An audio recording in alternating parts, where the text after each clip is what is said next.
मेरी बहनों माताओं, कथा के साथ साथ व्यथा भी चलती है।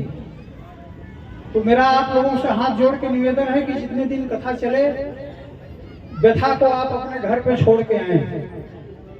जब कथा घर पे रहेगी तो भी कथा सुंदर लगेगी, और जब कथा होगी तो निसंदेह वो सुंदर ही है, और कथा में सबका भलाई है।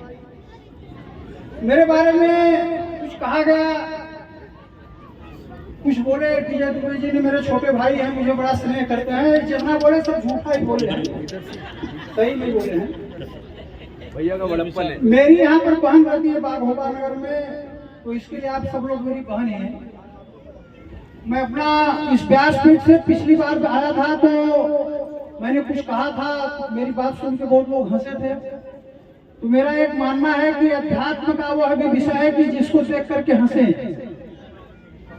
तो मैंने एक बात कही थी कि हिंदी भाषियों का सम्मान देखते हुए माननीय मुख्यमंत्री महोदय ने मुंबई के प्रवेश द्वार कल्याण में एक हिंदी भाषी भवन दिया, जिसकी 100 करोड़ उस जमीन की कीमत है, और 13 करोड़ रुपया उसको बनाने के लिए दिया गया।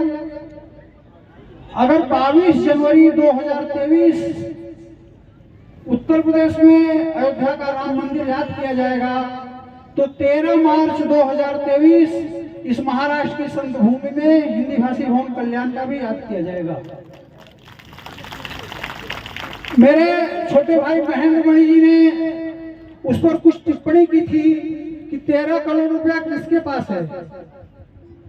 तो मैं आज कलवा की जनता से निवेदन करना चाहता हूं, मेरा आग्रह है कि वो 13 करोड़ कहां बन रहा है। 32,000 स्क्वायर फीट की एसी हॉल, वो सब कमाल इस झोले का है। ये झोला दिन भर मांगता है, जहां समाज के लिए जरूरत पड़ती है दे देता है। मुझे मेरा भेष देख करके, मेरा कपड़ा देख करके लोग हंसते हैं। ये सब झूठी बातें हो रही है, लेकिन महेंद्र मणि जी मैं सही बोल रहा हूँ। उस दिन आप भी हंसे थे, आज भी मुंबई में बहुत लोग कह रहे हैं कि हिंदी भाषी भवन, हिंदी भाषी भवन, लेकिन यहाँ पर बैठा हुआ जो आर्थिक रूप से अति विपन्न होगा, जो सोचता होगा कि मेरी बहन की, मेरी बेटी की शादी एक बड़े सभागृह में हो, बड़ी हॉल में हो, जहाँ की करोड़पति भी नहीं कर पाते हैं, तो एक विजय दुबे यहाँ पर आपका प्रतिनिधित्व करेगा। उसकी शादी जो है कल्याण में होगी, 32,000 स्क्वायर फीट के एसी सभागृह में होगी। दूसरी बात मैं एक और बताना चाहता हूँ, यहाँ की व्यासपीठ शायद मेरे लिए फलती है।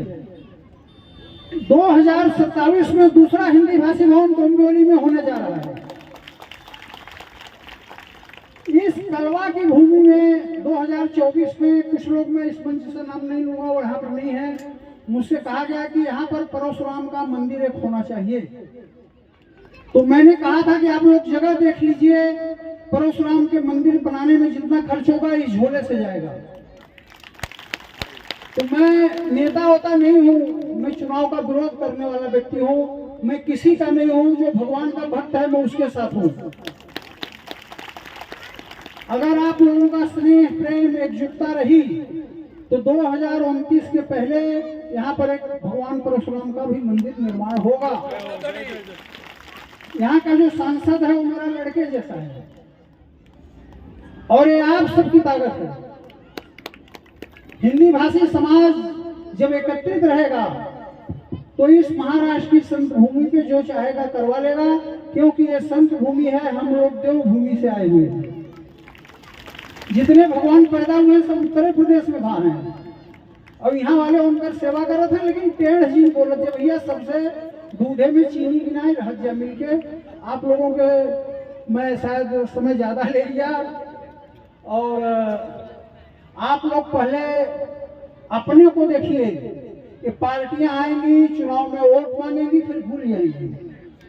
लेकिन जब हम लोग एक रहेंगे तो हर पार्टी वाले, चाहे सांसद हो चाहे मंत्री हो, आपका आके हाथ पैर जोड़ेगा। तो आप लोग सिर्फ एकत्रित रहिए, बाकी सब कुछ हो जाएगा। ये देवी जी देखिए वृंदावन से शायद आई हुई हैं, इनकी भी बातों को मानिए।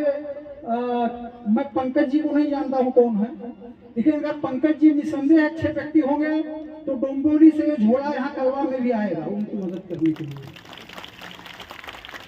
इन्हीं शब्दों के साथ मैं आप लोगों को पुनः बहुत बहुत साधुवाद, धन्यवाद, वंदन, नमन करते हुए अपने वाणी को विराम देते हुए सर्वे भवन्तु सुखिनः, सर्वे सन्तु निरामया, सर्वे भद्राणि पश्यन्तु, मां काश्चित् दुर्भाग् भवेत्। इन्हीं भावनाओं के साथ अपने वाणी को विराम देते हुए जय हिंद, जय महाराष्ट्र।